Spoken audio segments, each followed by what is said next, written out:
Dal Vangelo secondo Marco. In quel tempo Gesù prese con sé Pietro, Giacomo e Giovanni e li condusse su un alto monte in disparte, loro soli. Fu trasfigurato davanti a loro e le sue vesti divennero splendenti, bianchissime. Nessun lavandaio sulla terra potrebbe renderle così bianche. E apparve loro Elia con Mosè e conversavano con Gesù. Prendendo la parola, Pietro disse a Gesù: Rabbì, è bello per noi essere qui. Facciamo 3 capanne, una per te, una per Mosè e una per Elia.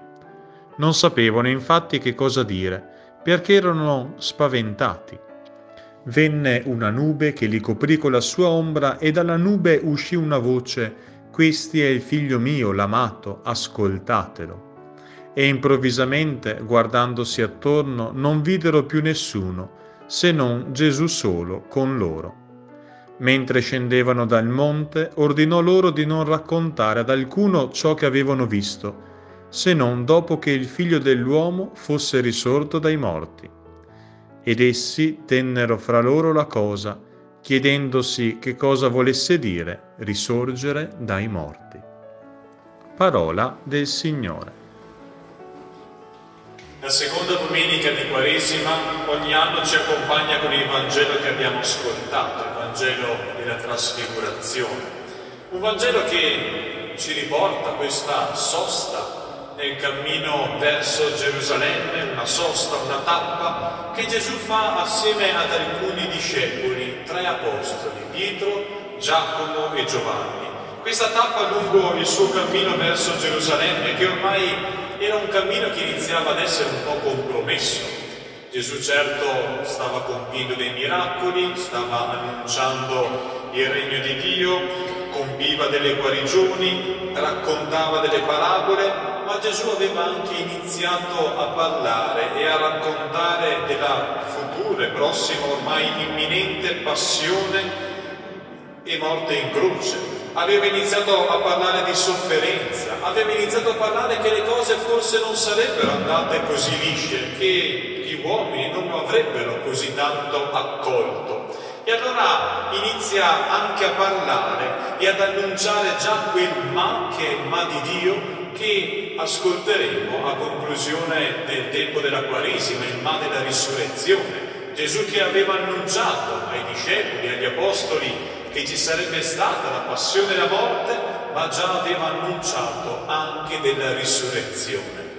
E allora la tappa che la liturgia ci invita a celebrare anche noi, ancora all'inizio del cammino della Quaresima, è quella tappa che Gesù ha scelto di far vivere, di vivere assieme, di condividere assieme a questi 3 discepoli. Una tappa che già fa pregustare la luce, la gioia, la pace della risurrezione. Ecco che i discepoli naturalmente non capiscono questo, forse anche noi se ci ripetiamo nei panni dei discepoli avremmo capito decisamente poco. Gesù gli fa vivere un'esperienza, quell'esperienza che vivono Pietro, Giacomo, Giovanni, un'esperienza che in modo un po' strano sono pochi quegli eventi che vengono riportati in tutti e 4 i Vangeli, la trasfigurazione è presente in tutti e 4 i Vangeli, quindi un'esperienza che ha segnato in profondità il cuore dei discepoli e dunque di tutta la comunità degli Apostoli e della prima Chiesa. Un'esperienza anzitutto di luce, come abbiamo ascoltato nel Vangelo, ma anche un'esperienza che porta con sé della fatica. Infatti l'Evangelista Marco dice: li portò su un alto monte.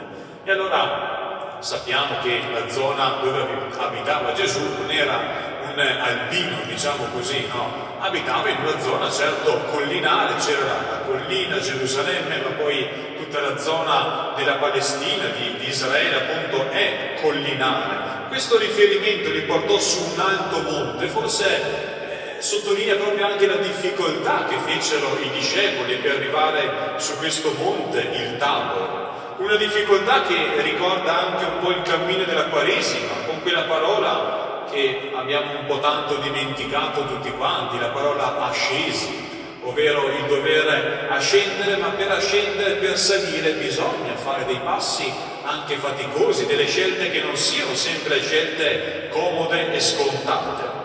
Eppure vivono questa esperienza di luce e di fatica, ma è anche un'esperienza di bellezza. Pietro che dice: Signore, è bello per noi essere qui. Certo c'è la fatica, ma quella fatica che viene messa in ombra dalla bellezza di quel momento. Pietro che vede in Gesù qualcosa che non aveva mai visto prima, una luce, un brillare che mai aveva incontrato lungo la sua vita terrena. È bello per noi essere qui.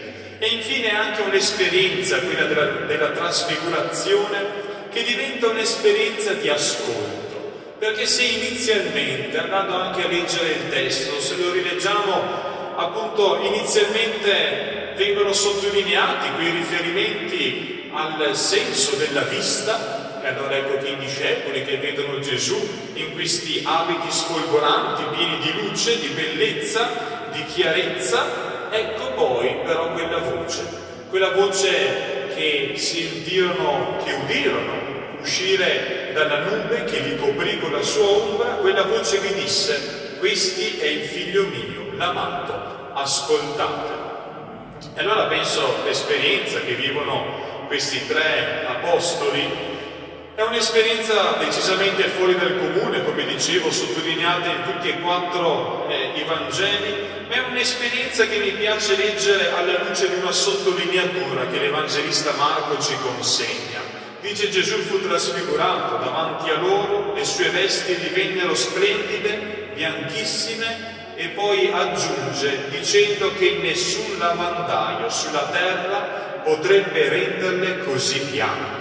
Potremmo dire che l'esperienza che vivono questi discepoli è nel vedere un bianco che fa invidia alle lavatrici di ultima tecnologia, fa invidia a quel bianco che a volte si cerca. Penso di fronte alle macchie, allora ci sono tutti quei prodotti sbiancanti che funzionano e non funzionano, anzi a volte anche rovinano i tessuti pur di sbiancare. L'esperienza che fanno questi discepoli, dicevo, un'esperienza che fa invidia a tutte queste cose che a volte cerchiamo con qualche prodotto, perché vivono quell'esperienza di un bianco profondo, un bianco che non è il bianco esterno, è un bianco che parte dal di dentro del Signore Gesù, quel di dentro che viene manifestato. Ecco la trasfigurazione, il vedere attraverso, il mostrare attraverso la sua umanità tutta la gloria di Dio, lui che era figlio di Dio.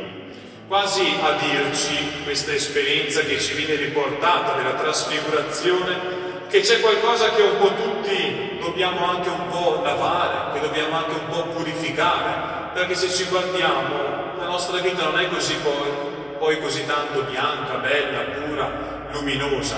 Anche noi forse siamo chiamati, ecco, il cammino della Quaresima, a purificare, a lavare il nostro modo di vivere, di comportarci, di pensare, di ragionare, di vivere le nostre scelte e le nostre relazioni, lavare e purificare i nostri cuori. Ma penso le letture anche ci invitano ad un'altra cosa che è da lavare, da purificare, ovvero il nostro rapporto con Dio. Perché se noi leggiamo questa esperienza della trasfigurazione alla luce della prima lettura che ci parlava di Abramo che sale anche lui su un alto monte per sacrificare il figlio, ecco che anche lì Abramo fa un'esperienza in cui vive una purificazione del suo modo di pensare e di intendere Dio. Gli dei dell'epoca di Abramo, nei culti cananei, che erano i culti di quella zona, diciamo così, della Mesopotamia antica, ecco che erano degli dei che a volte chiedevano dei sacrifici, e non solo sacrifici di colombe, di animali, c'erano anche sacrifici umani. Per noi qualcosa di aberrante se ci pensiamo, ma tornando indietro nelle culture antiche era molto presente, molto normale. Noi veniamo dopo 2000 anni di cristianesimo che forse ha purificato tanti modi di pensare. Abramo era ben prima della fede di Israele, padre della fede Abramo, e allora vive in quel periodo in cui anche la relazione con Dio era vissuta in tanti modi di certo non cristiani. Ed ecco Abramo che pensava che anche lui avrebbe dovuto sacrificare il proprio figlio Isacco, come era abitudine nelle religioni di quel tempo, come dicevo. e invece sperimenta un Dio diverso.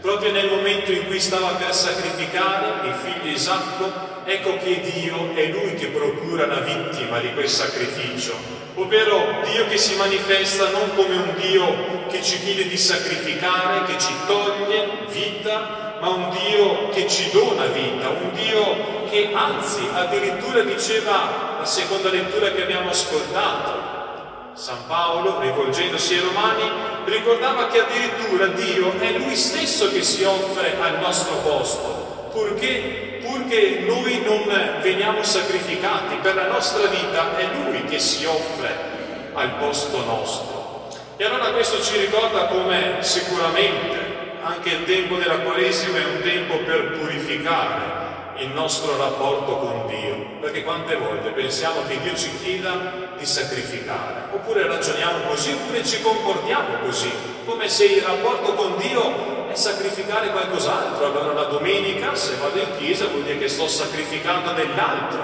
oppure in qualche altra situazione, relazione, pensiamo quante volte si dice Dio me l'ha tolto quella persona, quella situazione, un Dio che ci chiede di sacrificare. Quello non è il Dio cristiano, non è il Dio neanche per il popolo di Israele, perché Abramo, lui non sacrifica il figlio Isacco fisicamente, lo sacrifica nel cuore come esperienza di fede, di reale adesione alla volontà di Dio, ma poi è Dio che compie il sacrificio, è Lui che si mette al suo posto.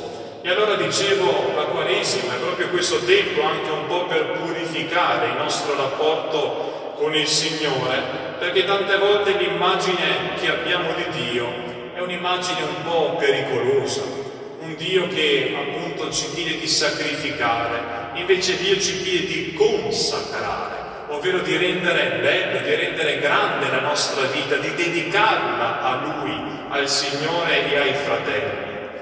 La Quaresima è questo tempo, un cammino in salita, ci ricorda anche il Vangelo di questa domenica, per purificare anzitutto il nostro legame, il nostro modo di pensare su Dio e con Dio, perché Pietro, Giacomo e Giovanni ci dicono che se tu fai una vera esperienza di Dio, non puoi non dire come loro che bello. E allora viene quasi da dire, tutte le volte che viviamo un'esperienza con Dio in un modo un po' pesante, in un modo un po' opprimente, qualcosa che diciamo sì, l'ho fatto, partecipo, vivo la vita religiosa e quant'altro, ma la sento come un peso, non mi sento di dire che bello, vuol dire che forse sto vivendo una relazione fondata sulla mia volontà e non sul rapporto autentico con il Signore. Pietro, a nome anche di Giacomo e Giovanni, dice: è bello per noi essere qui. L'esperienza di fede, se vissuta in modo autentico, non è un peso, è qualcosa che ci rigenera, che ci dà speranza, che ci dà forza, che ci dà energia sempre nuova nel dono dello Spirito Santo. Qualcosa che a volte, come dicevo, forse non viviamo pienamente. E allora ecco che abbiamo bisogno di purificare il nostro rapporto con Dio, la nostra immagine di Dio, questa purificazione che può avvenire grazie ad un atteggiamento, quello ascoltato nel Vangelo, ovvero appunto, scusate la ripetizione, l'ascolto. Questo è il figlio mio, l'amato, ascoltatelo, dice la voce del Padre dal cielo. L'ascolto della parola di Dio, l'ascolto di Dio attraverso la preghiera, l'ascolto di Dio attraverso i sacramenti. I sacramenti non sono qualcosa di muto, perché nei sacramenti c'è una voce. Certo è la voce del ministro della Chiesa, del sacerdote, ma in quella voce è Dio stesso che dice: questo è il mio corpo, questo è il mio sangue. È Dio stesso che mi dice: io ti assolvo, non sono io Don Mattia, è Dio che ti dice: io ti assolvo dai tuoi peccati. E allora l'ascolto è veramente fondamentale per il nostro rapporto con Dio, un rapporto che sia sempre più purificato, perché come dicevo, ne sono certo, non è facile questo, appunto c'è una salita da compiere, una salita verso non un monticello, ma il Vangelo ci ricorda un alto monte, e allora non è facile nella vita personale, in famiglia, nei propri ritmi di vita, nella propria settimana, dire mi esercito e dedico dei tempi di ascolto alla parola di Dio. Ma, come ci ricorda il Vangelo di questa domenica, e umilmente, ma ne sono anche certo per piccole e grandi esperienze fatte, ecco che proprio dall'esperienza di Dio, se vissuta in modo autentico, purificata e un continuo cammino, la purificazione nel nostro rapporto con Dio, con il Signore, ecco allora che potremmo anche noi dire che bello per noi, Signore, essere qui. Un che bello però che poi non si esaurisce nello stare rinchiusi con il Signore. Gesù, dopo l'esperienza di fede vissuta con Pietro, Giacomo e Giovanni sul monte Tabor, ecco che poi assieme a loro scende e riprende il cammino, quel cammino che piano piano poi giungerà a Gerusalemme, e a Gerusalemme incontrerà la croce, incontrerà la morte, ma un cammino che i discepoli faranno con quell'esperienza di luce portata nel cuore. E allora forse il Vangelo di questa domenica, oltre all'invito alla purificazione nel nostro rapporto con il Signore, che sia un rapporto bello e luminoso, ci invita anche a custodire quei momenti di fede belli che abbiamo già vissuto, tutti ce li abbiamo, e che a volte li dimentichiamo. E allora anche la Quaresima è un tempo per fare memoria di Dio che già abbiamo incontrato, che già tante volte ci ha parlato, già tante volte ci ha fatto sperimentare la bellezza della nostra fede, custodirlo, questi momenti di Tabor, questi momenti nella trasfigurazione, custodirli nella nostra vita, portarli con noi per esserne umilmente testimoni.